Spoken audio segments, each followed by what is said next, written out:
Breaking news Tirupati జిల్లా రేణిగుంట పారిశ్రామిక వార్డులో తుక్కు లారీ ఇష్యూ పోలీసులకు సంకటంగా మారింది. లారీ ఆపి పోలీసులకు అప్పగించిన స్థానిక నేత వివరాలను సీఐ మురళీకృష్ణ, ఎస్ఐ సుధాకర్లు అనంతపురం డీఐజీకి తెలిపినట్లు తెలుస్తోంది. సమగ్ర నివేదికను డీజీపీ కార్యాలయానికి పంపారు డీఐజీ షేముషి బాజ్పేయి. స్థానిక ప్రజాప్రతినిధి డబ్బు కోసం ఒత్తిడి చేశాడనే ఫిర్యాదు వెనుక మాజీ ప్రజాప్రతినిధి హస్తముందని టీడీపీ నేతలు చెబుతున్నారు. అయితే వివాదంపై శ్రీకాళహస్తి ఎమ్మెల్యే మౌనం వహించారు. మాజీ ప్రజాప్రతినిధి దందా ఇంకా కొనసాగుతోందని తెలుగు తమ్ముళ్లు ఆగ్రహం వ్యక్తం చేస్తున్నారు.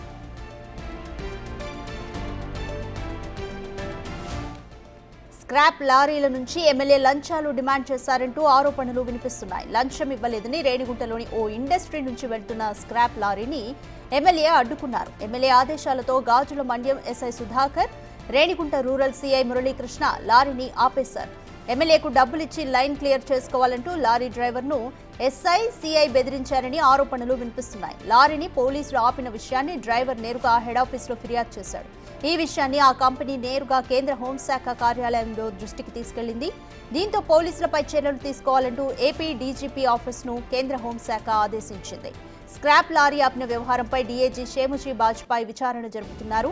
ఎస్ఐ సుధాకర్, సీఐ మురళీకృష్ణను విచారణకు పిలిపించారు. వాళ్ళిద్దరూ ప్రస్తుతం అనంతపురంలోనే ఉన్నారు.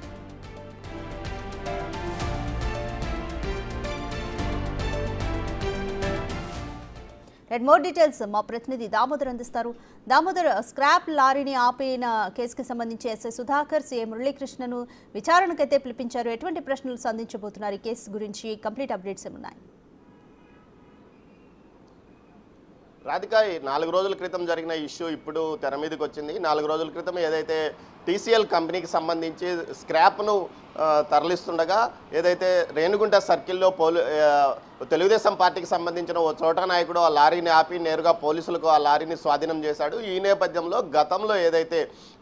గతంలో మాజీ ప్రజాప్రతినిధికి ఏ విధంగా చెల్లింపులు చేశారో అదేవిధంగా మా నాయకుడికి ఇవ్వాలి, మాకు కూడా ఇవ్వాలంటూ డిమాండ్ చేసినట్లు పరిస్థితి. ఈ సమయంలో ప్రజాప్రతినిధితో ఫోన్లో మాట్లాడించిన సమాచారము దీనికి తగ్గట్టుగానే పోలీసులు మీరు తేల్చుకోండి, అంతవరకు స్టేషన్లో లారీని ఉంచండి అంటూ ఆదేశాలు జారీ చేశారు. అయితే ఈ నేపథ్యంలో ఏదైతే ఆ లారీ డ్రైవరు ఉత్తరప్రదేశ్కు చెందిన తమ యజమానికి ఈ విషయాన్ని తెలియజేయడం, ఆ తర్వాత జరిగిన పరిణామాల నేపథ్యంలో అటు కేంద్ర హోంశాఖతో పాటు ఏపీ సీఎంఓ కూడా ఈ విషయం మీద విచారణకు ఆదేశాలు ఇవ్వడంతో ప్రస్తుతం ఏదైతే అనంతపురం డీఐజీ షిమోజీ వద్ద రేణిగుంట రూరల్ సీఏ మురళీకృష్ణ, అదేవిధంగా గాజుల మండ్యం ఎస్ఐ సుధాకర్లను విచారిస్తున్నారు. గత 4 రోజులుగా ఈ వ్యవహారం కొనసాగుతుంది. అయితే తాము ఆ ప్రజాప్రతినిధి చెప్పాము కానీ తాము ఎవరికి డబ్బులు ఇవ్వమని ఎలాంటి బలవంతం చేయలేదు, ఉన్న విషయాన్ని వారికి నేరుగా చెప్పినట్లు, అదేవిధంగా రాతపూర్వకంగానే ఇదే విషయాన్ని డీఐజీకి తెలియజేసినట్టు సమాచారం. దీంతో డీఐజీ ఈ విషయాలను డీజీపీ ఆఫీసుకు నివేదిక ద్వారా పంపినట్టు తెలుస్తుంది. అయితే గత 4 రోజులుగా వారి మీద ఎలాంటి చర్యలు తీసుకోలేదు. మొత్తం మీద ఈ ఘటన అటు జిల్లా వ్యాప్తంగా సంచలనం కలిగించిందని చెప్పవచ్చు. గతంలో ఏదైతే 2014-19 మధ్యకాలంలో ఏకంగా 20 ఇండస్ట్రీస్ ఆ ప్రాంతంలో రేణిగుంట పరిసర ప్రాంతాల్లో వచ్చాయి. ఈ నేపథ్యంలో అక్కడ సుమారు 20,000 మందికి పైగా వర్కర్స్ పనిచేస్తున్నారు. ఇందులో మ్యాన్ పవర్ ఏజెన్సీకి సంబంధించి వైసీపీకి సంబంధించిన కాంట్రాక్టర్లు పనిచేస్తున్నారు.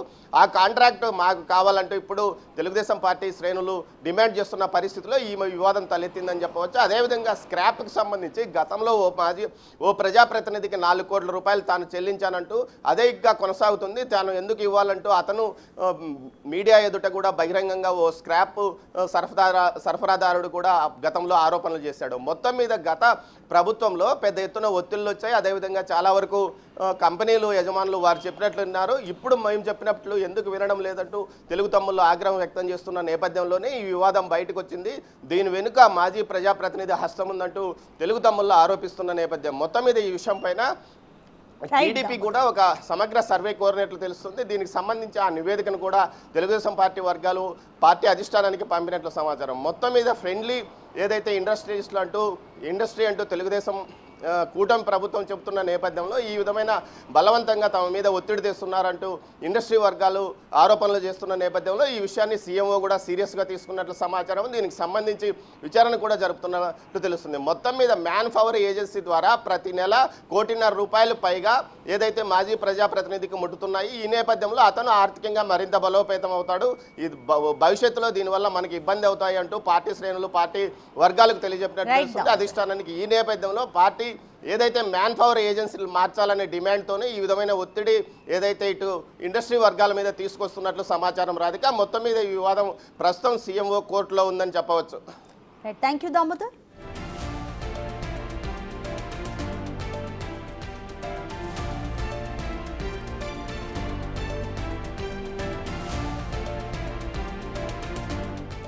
తిరుపతి జిల్లా రేణిగుంట పారిశ్రామిక వార్డులో తుక్కు లారీ ఇష్యూ పోలీసులకు సంకటంగా మారింది. లారీ ఆపి పోలీసులకు అప్పగించిన స్థానిక నేత వివరాలను సిఐ మురళీకృష్ణ, ఎస్ఐ సుధాకర్లు అనంతపురం డీఐజీకి తెలిపినట్లుగా తెలుస్తోంది. సమగ్ర నివేదికను డీజీపీ కార్యాలయానికి పంపారు డీఐజీ షేముషి బాజ్పాయ్. స్థానిక ప్రజాప్రతినిధి డబ్బు కోసం ఒత్తిడి చేశాడనే ఫిర్యాదు వెనుక మాజీ ప్రజాప్రతినిధి హస్తం ఉందని టీడీపీ నేతలు చెబుతున్నారు. అయితే వివాదంపై శ్రీకాళహస్తి ఎమ్మెల్యే మౌనం వహించారు. మాజీ ప్రజాప్రతినిధి దందా ఇంకా కొనసాగుతోందని తెలుగు తమ్ముళ్లు ఆగ్రహం వ్యక్తం చేస్తున్నారు.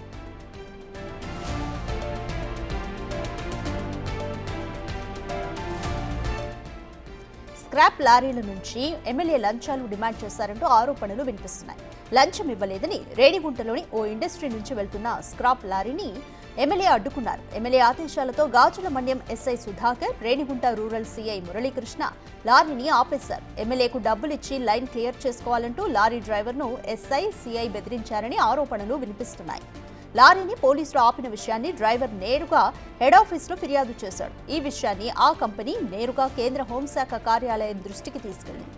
దీంతో పోలీసులపై చర్యలు తీసుకోవాలంటూ ఏపీ డీజీపీ ఆఫీసును కేంద్ర హోంశాఖ ఆదేశించింది. స్క్రాప్ లారీ ఆపిన వ్యవహారంపై డీఐజీ షేముషి బాజ్పాయ్ విచారణ జరుపుతున్నారు. ఎస్ఐ సుధాకర్, సీఐ మురళీకృష్ణను విచారణకు పిలిపించారు. వాళ్ళిద్దరూ ప్రస్తుతం అనంతపురంలోనే ఉన్నారు.